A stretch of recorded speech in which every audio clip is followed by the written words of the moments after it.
You're here.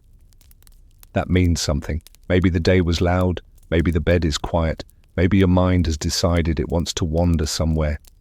Dusty. That's all right. Tonight, we're not going far, just back a few hundred years, to sit in a barber's chair that smelled like metal and oranges, and later, to brush our teeth with explosives. This isn't the history they taught you. It's the kind whispered between coughs, stitched into towels, or soaked into the bottom of a cowboy's boot. You won't need to remember names, just textures, just sounds, just the feeling of a brass bowl that knows too much, or a towel that might still be dreaming. Let it play, let your thoughts wander, and if you fall asleep before the end, don't worry. The past has always waited quietly for you to return. You see him before you hear him. Sitting still in that old, creaking barber's chair, his lips curl, not quite a smile, more like a wince, caught halfway between pride and pain. A brass bowl rests just beneath his chin, catching something dark. The air smells of orange peel and iron, not the clean kind of iron, but the kind that lingers on the tongue after a mouthful of regret. The barber says nothing. His hands move in slow, practiced loops over a cloth that's white in theory, but stained in a way only time and silence can explain. The man in the chair laughs once, dry, sharp, then coughs.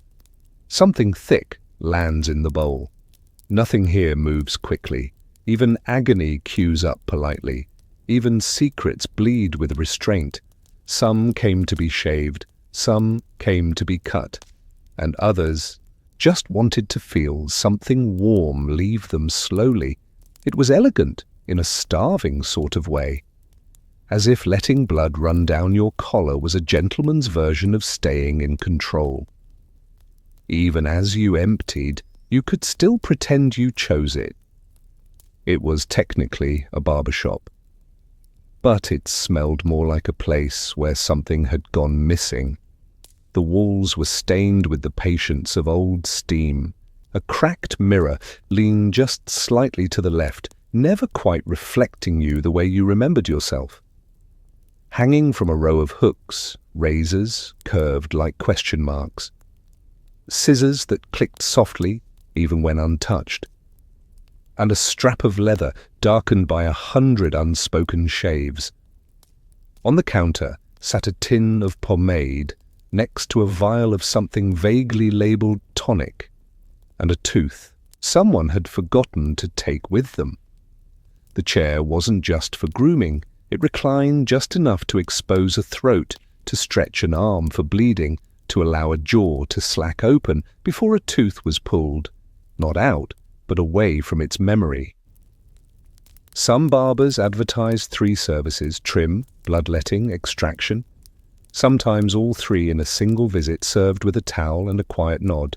The towel was warm, always warm, as if it had remembered your father's neck or your grandfather's fear.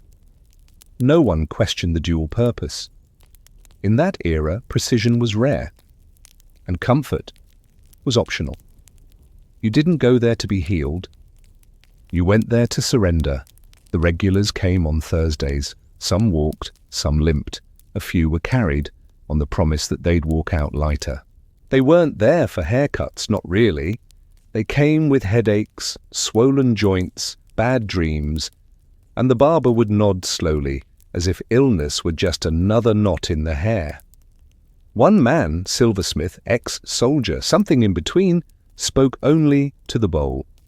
As the blood trickled from his arm, he'd murmur to it like an old friend. "There you go again, greedy little devil." No one laughed because everyone had a bowl they were secretly speaking to.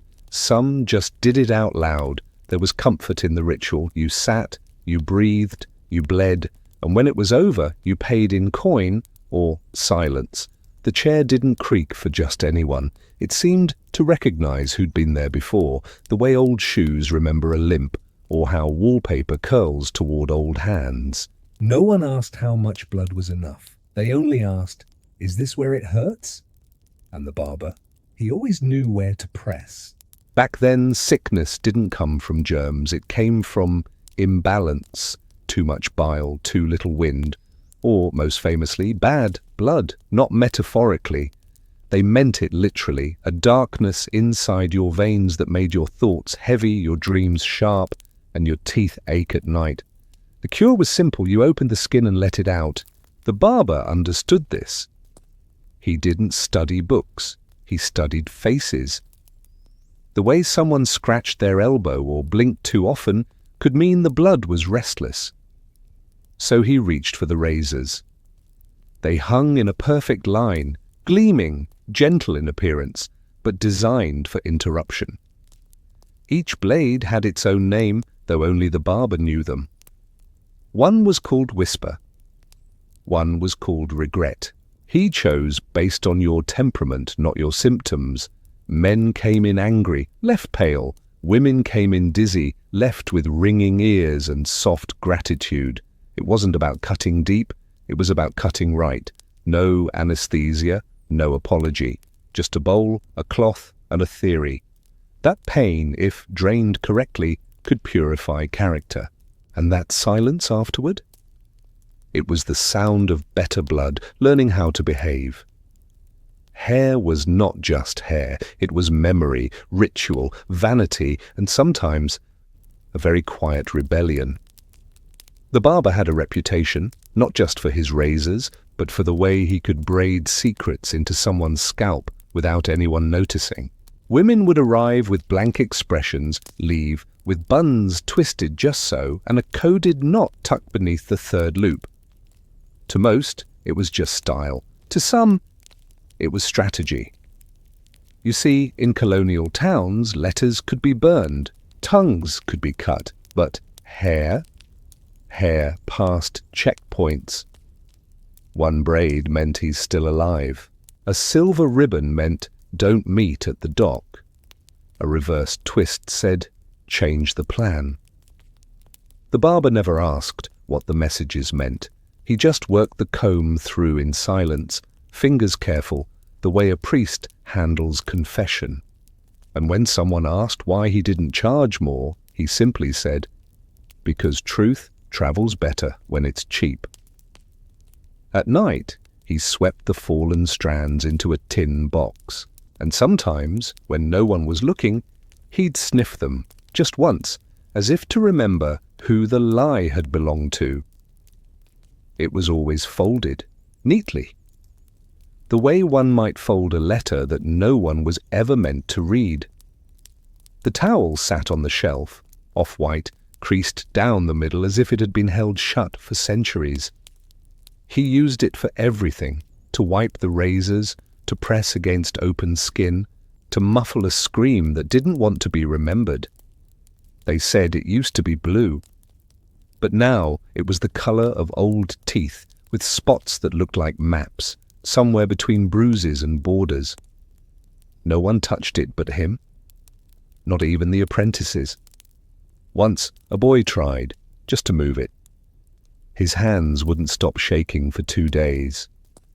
There's a theory, never confirmed, never denied, that the towel had soaked up too many stories.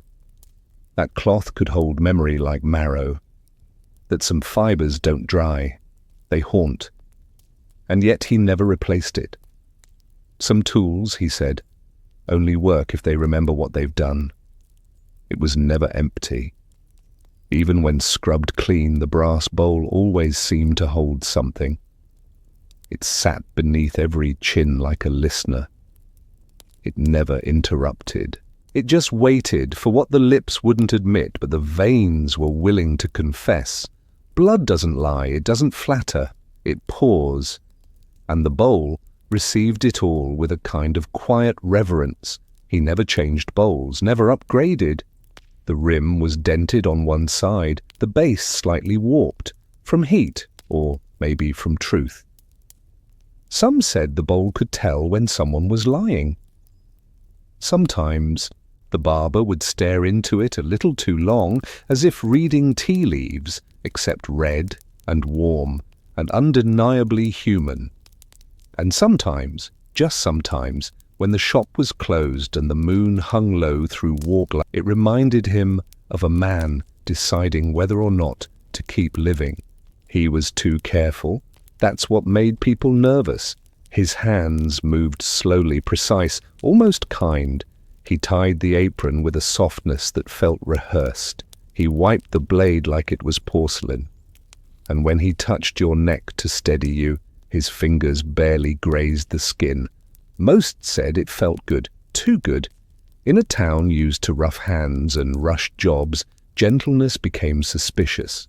They whispered that he didn't draw enough blood, that maybe he was keeping it, that maybe he needed it for something else. The barber never defended himself. He just kept working. And yet the same people came back. They trusted him less, but they trusted no one more. Because sometimes the most frightening thing is not pain itself, but someone who knows exactly how to avoid it. It wasn't supposed to happen, not like that. They said he'd been sedated, that the tonic was strong, that the breath had slowed, that the eyes had closed, but eyes can lie. And so can men. He was a drifter. No family, no records, just a pain in the side that wouldn't go away.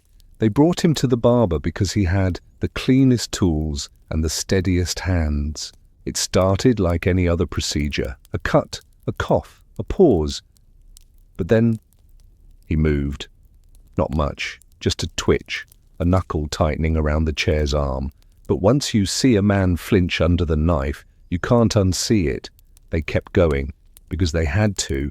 The barber didn't speak for 3 days. He just sat by the bowl, didn't clean it, didn't touch the towel. Something had shifted. The brass bowl, it never rang the same again. Now you sit in a swivel chair. It purrs when it turns. The cape is freshly laundered and smells like eucalyptus and laundry detergent. A machine hums quietly behind you, gurgling warm lather into a bowl that no longer remembers anything. The razor is clean, disposable, polite. Someone asks if the water temperature is all right. You nod. There's jazz playing, soft. The kind of jazz that doesn't want to be noticed, just known. Your neck is touched only with permission. Your scalp massaged in small, practiced circles. You close your eyes, and the most dangerous thing is, maybe, falling asleep. The past doesn't live here anymore. Not in this place. Not in this mirror. But in another part of town, in a drawer too old to open, there might still be a towel, folded neatly, smelling faintly of blood and orange peel. And while you drift, eyes half closed and safe, you might wonder, what if your toothpaste exploded? Or worse, what if the last person who used it also used it to start a fire? But that, of course, is another story. You walk into the camp. The dust greets you first, then the smell. It's not smoke, not exactly. More like something that used to be fire and decided to linger in someone's lungs. He smiles, a cowboy, maybe 40, could be 30. Hard to tell under the beard and the permanent layer of regret. His breath reaches you before his boots do. It's sharp, metallic, with a hint of ash, as if he's been brushing his teeth with gunpowder. Which he has. It wasn't just a rumor. Out here, when soap runs out and rivers turn to mud, men get creative. Black powder was easy to find, and if it could kill a buffalo, surely it could clean between your molars. They'd mix it with crushed mint, or dried tobacco leaves, or sometimes nothing at all. Just pour, scrub, and pray. Pray that your teeth stayed in, your tongue stayed intact, and your tent didn't catch fire. Because a breath like his wasn't just bad, it was flammable. They woke up early, not to bathe, not to stretch, but to check if they were still alive, and if the horses still had teeth. A cowboy's morning wasn't gentle. It began with 2 things, a grunt and a gun. The rifle was leaned just beside the bedroll, if you could call a sun-bleached blanket and a rock bed. He'd grab it before his boots, because out here you didn't know if the thing crawling near your foot was a snake or last night's dinner coming back for revenge. After checking the perimeter, a polite way of saying I'm staring into empty land with a loaded weapon, came hygiene. If you were lucky, a tin cup of lukewarm water. If you weren't, cactus juice and a handful of sand. They'd rub their teeth with salt or bark, or the corner of a shirt that hadn't seen soap since the war. And they'd rinse with whiskey. Not because it was sanitary, but because it burned in a way that made them feel alive. Then came the hair, combed with fingers, or a fork if someone had one. Beards were inspected for food, fleas, or bullets. By the end of it all, you were ready for breakfast, which was usually just more dirt, but warm. To call it toothpaste was generous, but cowboys had a gift. They could turn anything into something it was never meant to be, especially if it looked like powder and burned a little. Out here, nature provided bark for flavor, ash for grit, and the occasional explosion for freshness. Black powder was popular. If it could start a fire, surely it could stop bad breath. Some mixed it with chalk, some with tobacco ash. A few just dipped the brush into the tin and hoped not to sneeze. One man, nicknamed Smiley, lost 3 teeth that way. But he said it was worth it.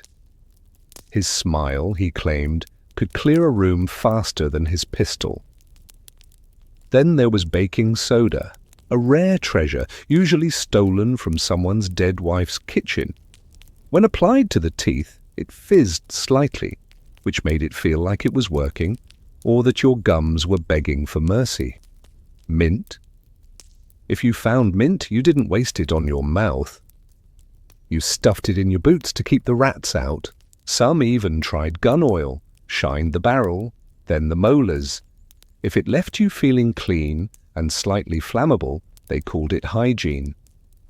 Most cowboys didn't smile. Not because they were sad, but because their teeth were terrifying. A smile out here wasn't a greeting, it was a threat, a confession. Sometimes both. They'd keep their mouths shut like vaults, as if opening them would let out more than just words, maybe a secret, or the smell of a decade-old decision. One cowboy, folks called him Whiskey Pete, was seen smiling once, just once. No one ever forgot it. 2 teeth missing, 1 gold, the rest grey, like river stones, worn flat from chewing too much tobacco and maybe a few lies. They say he only smiled because the wind felt warm that morning and someone had told a joke that reminded him of someone he used to love. It lasted less than a second. Then it vanished, like smoke from a dying fire. After that, people looked at him different. Not because they were afraid, but because they realized he used to be someone else. In a world where pain was daily and toothpaste was optional, a smile wasn't hygiene. It was history. Soap was rare. But pride was plentiful. And out here, a man's scent wasn't something to hide. It was something to prove.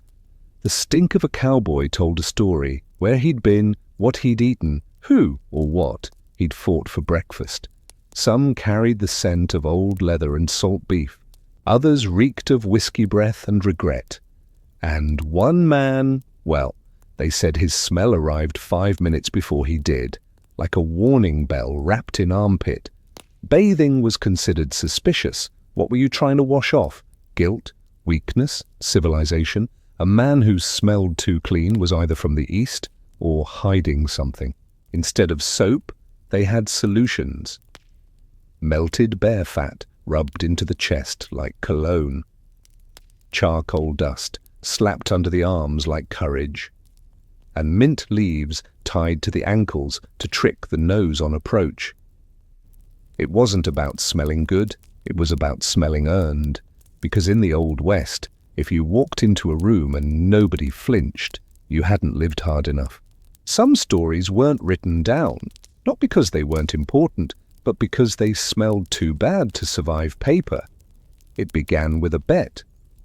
Most bad things did. A cowboy, name lost to time and mercy, claimed he could make a better mouth rinse than anything sold back east. His recipe? 1 part homemade whiskey, 2 parts kerosene, and a dash of something he scraped off a bullet. They said it burned the plaque right off your teeth, also your tongue. But that wasn't the problem. The problem came later when he spat the mixture into the latrine and lit a match, not to smoke, but to sanitize the air. The sound could be heard 2 towns over, the flame 3. The outhouse didn't just catch fire, it exploded. Splinters flew like angry bees. Flames danced out of the toilet seat like it had been waiting all along. He survived, somehow, lost his eyebrows and part of his pride. But after that, no one asked about cowboy mouthwash again. They just nodded, quietly past the canteen, and made very sure their toothpaste didn't come with a fuse. There was a time when shaving meant something. Clean lines, sharp steel, warm towels. This was not that time. Out here, razors were a luxury, and luxury didn't ride well in a saddlebag. So they improvised. A flat stone, a shard of glass. One man even used the broken blade of a windmill and claimed the wind gave him a smoother finish. They didn't shave often, but when they did, they bled like it mattered. The process was simple. Find a rock that felt right in the hand, wet the face, usually with leftover coffee or spit, and start scraping. There was no mirror, just instinct, and scars to prove it. A cowboy's beard wasn't vanity, it was armor, each bristle a memory, each missed patch a tremor.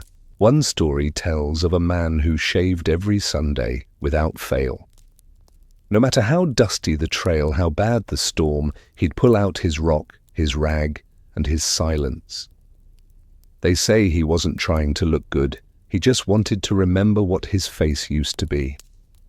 It hung from a nail, sun-faded and stiff with memory. They called it the towel. Not because it was special, but because it was the only one.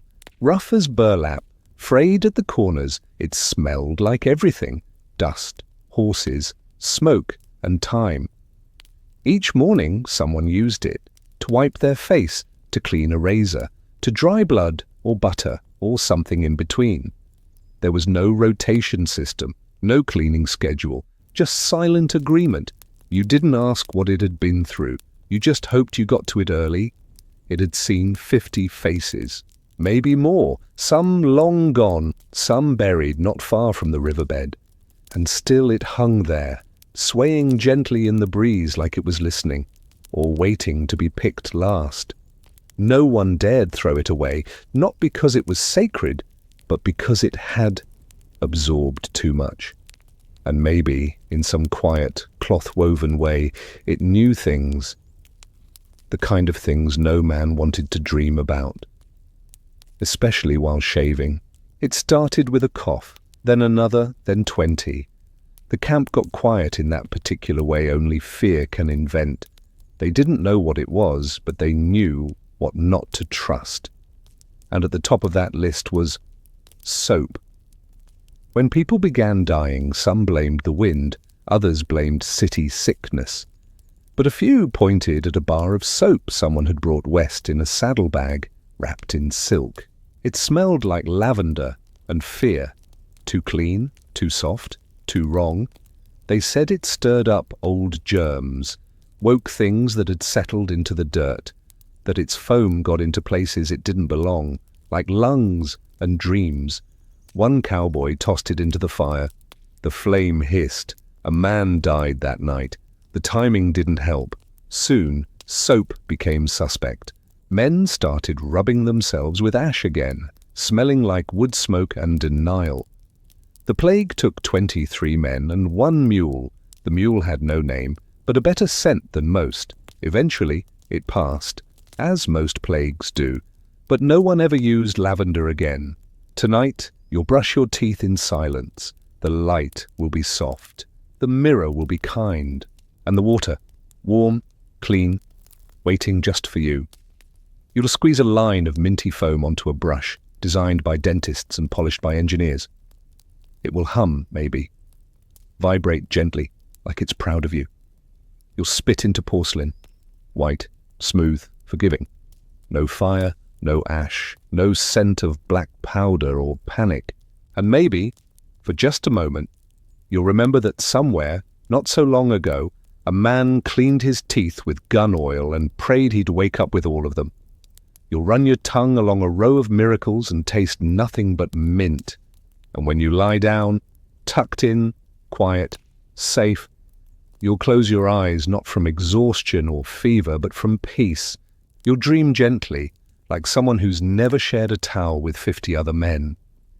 And if you hear hooves in the dark, don't worry, it's only the past riding by.